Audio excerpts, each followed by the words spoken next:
Congress party అధికారంలోకి వచ్చి నెలలు గడుస్తున్న సంక్షేమంపై దృష్టి సారించకుండా కృంగిన మేడిగడ్డ బ్యారేజ్ అంటూ పాడింది పాటగా బారాస ప్రభుత్వం విమర్శిస్తూనే ఉన్నారు అంటూ బారాస నేతలు మండిపడుతున్నారు. ఇంతకీ ముందుగా మేడిగడ్డ బ్యారేజ్ డ్యామేజ్ని చూసేందుకు కాంగ్రెస్ పార్టీ వెళ్ళగా తాజాగా బీఆర్ఎస్ పార్టీ వెళ్ళింది. ఈ క్రమంలోనే ఇరు పార్టీల మధ్య ఆరోపణల పర్వం కొనసాగింది.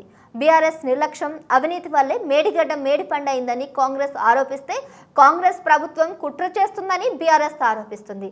బీఆర్ఎస్ కేవలం ఆరోపణ కాకుండా ఓ వీడియోను కూడా షేర్ చేసింది. అవును, అధికార ప్రతిపక్షం మధ్య ఎన్ని విమర్శలు, ప్రతి విమర్శలు, సవాళ్లు, ప్రతి సవాలు నడిచినా మళ్ళీ చివరికి మేడిగడ్డ బ్యారేజ్ వద్దకే వచ్చి చేరుతున్నాయి.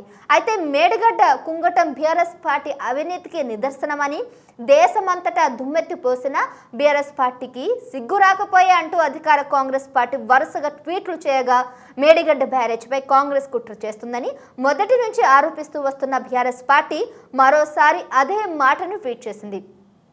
అయితే ఈసారి కేవలం ఆరోపణ మాత్రమే కాకుండా అందుకు ఆధారంగా మేడిగడ్డ బ్యారేజ్లోని పిల్లర్లకు సంబంధించి ఓ వీడియోను కూడా ట్విట్టర్ వేదికగా పోస్ట్ చేసింది బీఆర్ఎస్ పార్టీ అన్నమాట. ఈ వీడియోలో పిల్లల వద్ద వరద నీరు పారుతున్న దృశ్యాలు కనిపిస్తున్నాయి.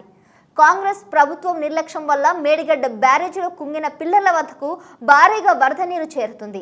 ఇప్పుడు బ్యారేజీలోని 19, 20, 21 పిల్లల వద్దకు వరద నీరు చేరుతుంది. కుంగిన పిల్లర్లను వరద నీటితో మరింత దెబ్బతీయాలని కాంగ్రెస్ కుట్రలు చేస్తుంది. వరద నీటితో బురద రాజకీయం చేసి బీఆర్ఎస్ని బద్నం చేయాలన్న కాంగ్రెస్ ప్రయత్నం మానుకోవాలి.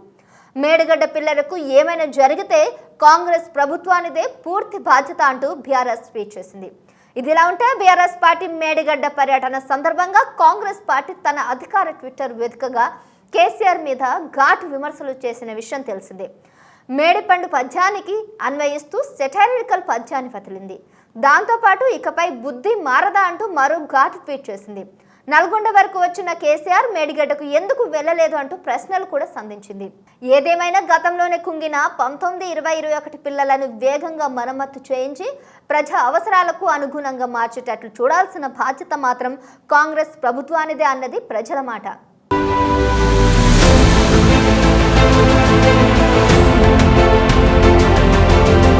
Please subscribe to KTV Telugu. KTV Telugu. KTV Telugu channel.